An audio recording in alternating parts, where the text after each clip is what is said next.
Bonjour à tous les potos, bienvenue dans cette nouvelle vidéo Mercato. On commence par l'affaire Neymar. Neymar serait attendu cette semaine à Barcelone.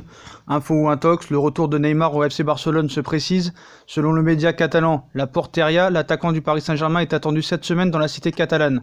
On connaît encore les médias espagnols toujours en train de s'enflammer. Le footballeur brésilien veut profiter du déplacement pour accélérer son transfert. L'environnement de la star de 27 ans fait preuve d'optimisme quant à l'épilogue du dossier dès cette semaine. Par ailleurs, Neymar prévoit de débarquer de l'autre côté des Pyrénées afin de trouver un logement. Sous contrat jusqu'en juin 2022 avec le PSG, Neymar ne participe pas ce lundi à la reprise de l'entraînement du club de la capitale. S'il tient à revenir au FC Barcelone 2 ans après son départ, il ne souhaite pas se fâcher avec le champion de France et espère quitter l'Hexagone en bons termes. Vous savez ce que je pense de cette histoire, vous savez les propos de Leonardo hier, donc on va pas y revenir là-dessus. On sait les médias espagnols comment ils sont. Ils en rajoutent aussi des caisses et des caisses quand c'est pas le Mundo Deportivo, tout ça. Et les médias espagnols s'enflamment de plus belle. Même dans leur une, les journaux espagnols se délectent sans surprise du clash confirmé entre Neymar et le PSG. Après l'absence du joueur lundi à la reprise de l'entraînement, Sport évoque une guerre totale. Mundo Deportivo s'en tenant au titre aussi sur le Qatar, il défie le chèque. Ces derniers citent d'ailleurs Antoine Griezmann estimant que le Brésilien suit les pas du Français qui avait fait la même chose face à l'Atlético Madrid. Donc voilà pour l'affaire Neymar, on va pas y revenir, on connaît le dossier, on sait qu'il veut partir, on sait que Paris le retiendra pas, on a vu l'interview de Leonardo, mais au moins il devrait porter ses couilles et à l'instar de Drogba dire je veux partir du PSG devant la presse et pas passer par son père, pas sa sœur et par je sais pas qui. Donc voilà. On va passer au cas Kevin Trapp. Donc Kevin Trapp, on sait qu'il avait été prêté par le Paris Saint-Germain l'été dernier à Francfort. Et malgré la signature du jeune Marcin Bulka, 19 ans, débarqué pour jouer les seconds rôles, le PSG semble avoir revu sa position et ne paraît plus vraiment décidé à recruter à tout prix un nouveau gardien cet été, se contentant des forces en présence et préférant miser en priorité sur d'autres postes. Preuve en est, après des semaines de négociations, les Rouges et Bleus ont averti Francfort que le portier allemand Kevin Trapp, 33 matchs en Bundesliga cette saison, n'était plus à vendre. J'ai déjà eu une très bonne conversation avec Leonardo, le nouveau directeur sportif du PSG. Actuellement, Kevin n'est pas disponible, a avoué le directeur général de Francfort sur le site du club allemand. Ce dossier n'est toutefois pas totalement refermé puisque Trapp et Alphonse Areola souhaitent des garanties sur leur temps de jeu la saison prochaine. Après une belle saison en tant que numéro 1 à Francfort, l'Allemand n'entend pas rester sur le banc dans la capitale et pourrait demander à partir. Mais pour le moment, Paris n'a pas encore tranché. On passe au dossier Nico Barella. On sait que Nico Barella était très en vue du côté de Leonardo. Mais un accord aurait été trouvé entre Barella et l'Inter Milan. Donc comme pressenti ces derniers jours, le jeune milieu de Cagliari, Nicolo Barella, 22 ans, 35 matchs et 1 but en Serie A pour la saison 2018-2019, va prendre la direction de l'Inter Milan. Selon les informations de Sky Italia, les deux clubs ont trouvé un accord pour un transfert à 45 millions d'euros plus divers bonus. Quelques détails restent à régler avant de boucler l'arrivée de l'international italien, qui était également ciblé par le PSG et l'AS Rome cet été. Donc Nico Barella est une piste en moins au poste de sentinelle au Paris Saint-Germain. On sait que le poste de sentinelle cet été va être le principal chantier de Leonardo. On sait que Savic, Milinkovic est la priorité au milieu de terrain. Et il y a d'autres priorités aussi. Bakayoko, on sait que Leonardo a pris contact avec le joueur et l'entourage du joueur et serait très intéressé par le profil de Bakayoko, qui est prêté par Chelsea à l'AC Milan, mais qui va revenir à Chelsea. On sait qu'il a pris contact. Bakayoko serait content pour revenir à Paris, serait content de revenir à Paris, mais le problème c'est qu'on se rappelle de ses déclarations l'année dernière où il disait à Monaco, où il disait que c'était régressé d'aller au PSG parce que Monaco avait fini premier. Donc voilà, affaire à suivre. Est-ce que c'est une piste prioritaire ? Je pense pas, mais je pense que ça peut être une possibilité en cas de l'échec Milinkovic, Savic ou d'autres joueurs au milieu de terrain, que ce soit Tonali ou d'autres. Donc affaire à suivre sur le dossier Bakayoko. En ce qui concerne Raphaël Guerreiro, un accord avait été trouvé entre Guerreiro et le Paris Saint-Germain. Tous les points étaient trouvés.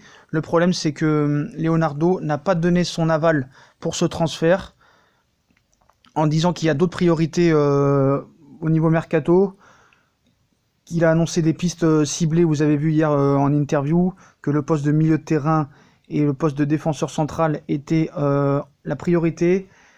Donc la piste Raphaël Guerreiro avait refait surface pourtant au Paris Saint-Germain ces derniers jours, mais d'après France Football, le latéral gauche du Borussia Dortmund est encore loin de la capitale. Si cette piste a bien été étudiée par le PSG, c'était l'ancien directeur sportif Antero Henrique qui travaillait dessus. L'arrivée de Leonardo a complètement changé.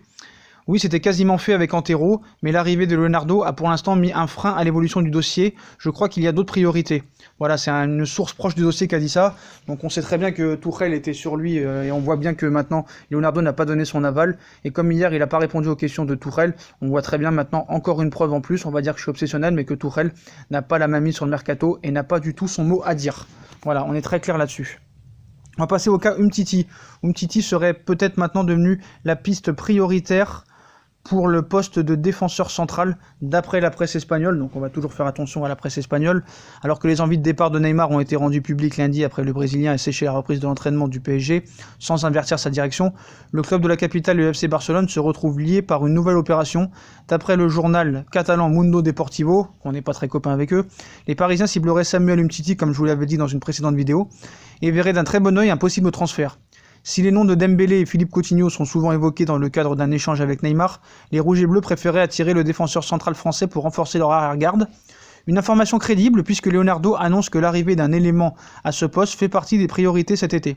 Néanmoins, ce n'est pas encore gagné pour Paris, puisque le champion du monde a récemment exprimé son envie de rester en Catalogne. Quant au Barça, le club blaugrana n'entend pas vraiment se séparer de l'ancien lyonnais, encore moins après avoir échoué dans le dossier Mathys de Ligt, qui est déjà d'accord avec la Juve. Mais si le départ du Français peut permettre une arrivée de Neymar, il ne faut rien écarter. Donc voilà, encore affaire à suivre. On sait que Leonardo a fait une très grosse interview hier et a dit que plus personne n'est remplaçable ou irremplaçable. Celui qui veut venir à Paris, celui qui ne veut pas venir à Paris. Voilà, tout le monde doit être au même niveau.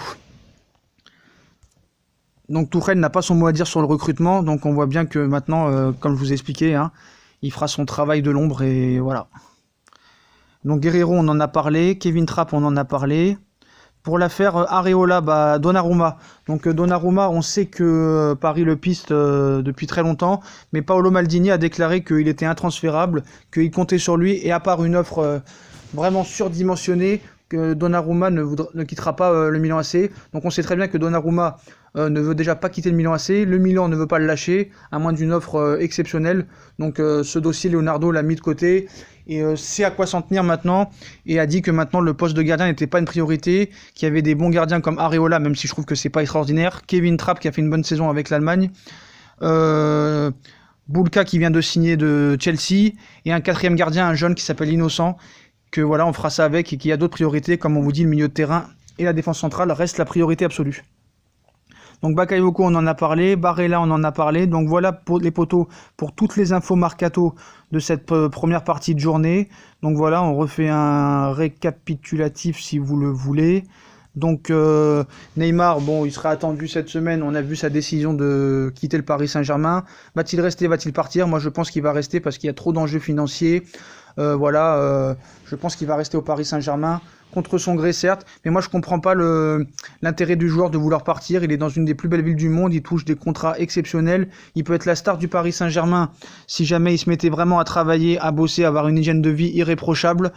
Tout ça pour retourner au Brésil, alors que son passage à Paris serait un échec, pour retourner au Barça, 2 ans après l'avoir quitté, se faire siffler par les supporters, toucher un salaire moins conséquent, être dans l'ombre de Messi.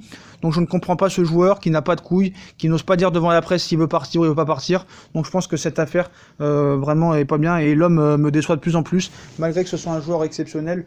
Vraiment ce joueur me déçoit de plus en plus, et on voit à travers ces images que on l'a plus vu pleurer pour des blessures plutôt que être heureux par ses qualités sportives et ses qualités de footballeur. C'est bien dommage. Donc on pourrait tellement profiter de ce joueur que voilà, malheureusement ça se fera peut-être pas. Voilà. Donc le cas Neymar c'est fait. Trapp parti pour rester. Apparemment Paris ne compte sur lui. À part une vente de 10 millions d'euros cash, Trapp devrait rester au Paris Saint-Germain. Nico Barella va signer avec l'Inter Milan, donc dossier à oublier pour le Paris Saint-Germain. Bakayoko, Paris est sur la piste en cas d'échec de Savic, Milinkovic, mais ce n'est pas une priorité absolue pour l'instant, mais un transfert est à étudier, les négociations ont commencé. Raphaël Guerreiro avait un contrat avec Dortmund et était tombé d'accord avec le Paris Saint-Germain, mais Leonardo a mis le dossier de côté et a dit que c'était pas une priorité pour l'instant, donc voilà.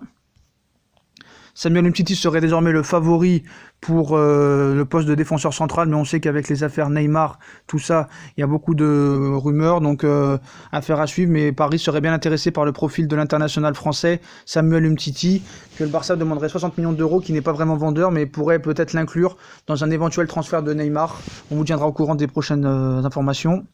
Donc l'interview de Leonardo, si vous ne l'avez pas vu hier dans la précédente vidéo, je vous conseille d'aller la voir parce que c'est vraiment un message très cohérent, message très autoritaire, message très sincère.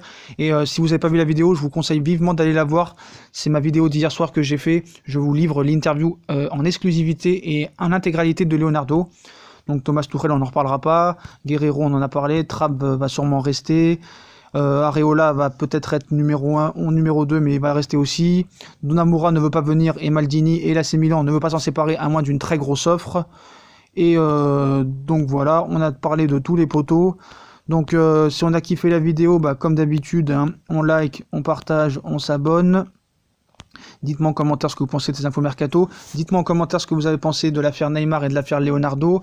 Et puis nous, on revient vers vous pour d'autres infos mercato en temps réel et en temps voulu. C'est ici que ça se passe. Si vous voulez vraiment avoir les infos en direct, je vous conseille de vous abonner à cette chaîne. Vous saurez tout en temps voulu et c'est pour vous qu'on fait ça. Donc abonnez-vous, likez, partagez, commentez en masse, partagez en masse. Et moi, je vous souhaite une bonne journée, une bonne après-midi et on revient vers vous pour d'autres infos mercato. On vous laisse une bonne journée et allez Paris.